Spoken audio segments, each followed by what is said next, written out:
Hour by hour, stick by stick. You don't tell people you make things out of matchsticks or they worry about you, you know.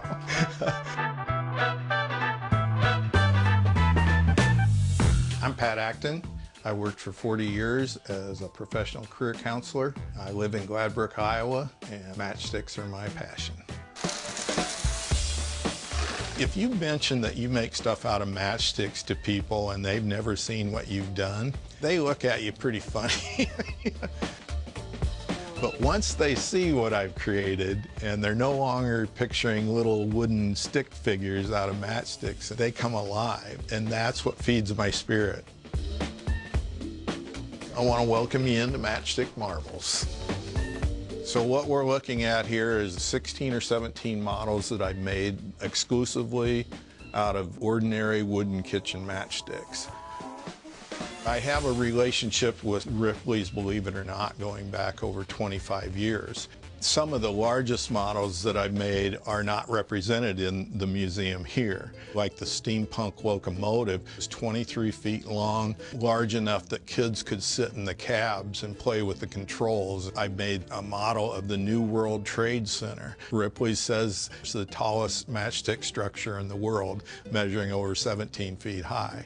And the Millenium Falcon from Star Wars that has nearly 1 million matchsticks in it, moving parts, landing gear that comes down, loading ramps, lights.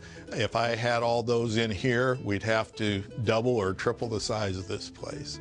It's a one-man operation, and you're looking at president, CEO, and laborer. This hobby started over 40 years ago for me.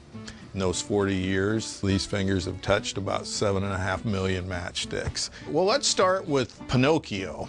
When my daughter was very small, she knew that I made things out of matchsticks. She wanted a Pinocchio, and I said, well, honey, Pinocchio's got too many shapes and curves. There's no way that I can reproduce the wooden doll. And she's going, well, matchsticks are wood, and Pinocchio's made out of wood. I don't understand. So I figured out I could take a little needle nose pliers, kind of crimp and shape each stick, glue it in place. And so because of this guy, who I think turned out pretty cute, it gave me a whole new foundation for making more detailed models. Yeah, no doubt. Make about any shape you want.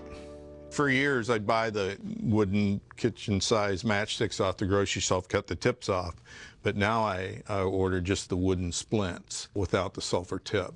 Well, it was cutting that sulfur tip off that was the most tedious task, and it was actually very, very boring, and I didn't like it. Once I figured out I could buy the sticks from the match company, the models went from just a few inches with a few hundred sticks in them to models like the Iowa. This has over 100,000 sticks in it. This took about 8 months, a total of 800 hours of actual construction. I'm very proud of this. Of course, it's the USS Iowa. I'm an Iowa farm boy, so I love the Iowa. One of the things about this is the amount of detail on the deck with the superstructure and all the guns and the lifeboats, the original planes on the back. That detail is what people love. We can just turn all the turrets, you know, all the anti-aircraft guns and the 5-inch guns. It gives it that little bit of wow factor, you know. Wow, that's really cool. Which is, that's when my heart melts when people tell me that. Until I just broke it. I don't know what's going on there. I'm going to take you into my shop.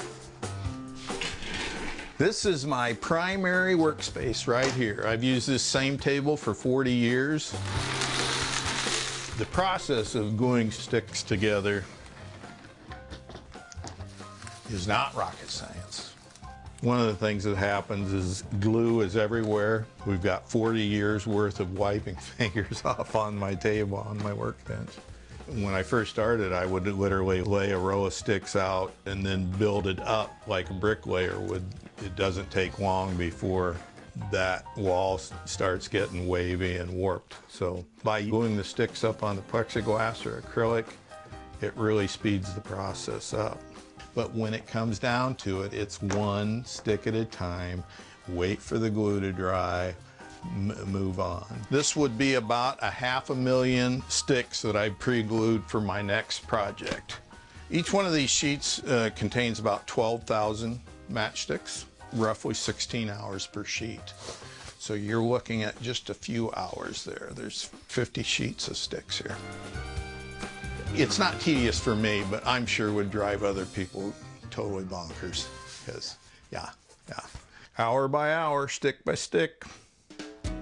My kids grew up just thinking this was something normal. You get outside the family, people are just fascinated with it. They think, who has the time and patience to sit down and glue 1 million matchsticks together? But the bottom line is it's a passion of mine. I lose myself in it. I love architecture. I love machines. Ships, trains, planes, the Cutty Sark, beautiful clipper ship. People go, even the sails are made out of matchsticks. Well, that's what it's all about, Matchstick Marvels. The United States Capitol, that is the most majestic building. And you know, it gets a little spooky when you're on the website of the Capitol every night, you know, studying diagrams and floor plans, and I was just waiting for the FBI to show up. Next is Notre Dame. It's one of my favorites, I just love the architecture in all the high Gothic cathedrals. Love the flying buttresses, and it took nearly 2 years to build. My heart just sank when the fire of 2019 ravaged the roof of the cathedral. I can't wait to see it rebuilt. I can't wait.